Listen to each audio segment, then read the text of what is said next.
اللہ الرحمن الرحیم۔ السلام علیکم ورحمۃ اللہ وبرکاتہ۔ دہی کے فوائد۔ دودھ کی بنی مصنوعات میں دہی سب سے زیادہ استعمال ہونے والی خوراک ہے۔ اس میں موجود خمیر قدرتی طور پر بہت سی بیماریوں کا علاج ہے۔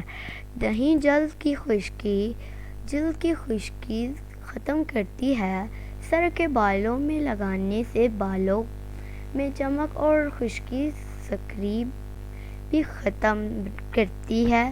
دہی اور شہد چہرے پر ماسک کی طرح لگانے سے جھریوں میں کمی آتی ہے۔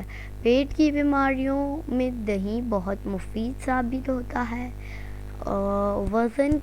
وزن کم کرنے کے لیے دہی کا استعمال فائدہ مند رہتا ہے۔ یہ کیلشیم اور وٹامن ڈی کی کمی کو پورا کرتا ہے اور وزن بھی کنٹرول رکھتا ہے۔ جسم میں فائدہ مند بیکٹیریا پیدا کر کے نظام ہضم کو بہتر رکھتا ہے۔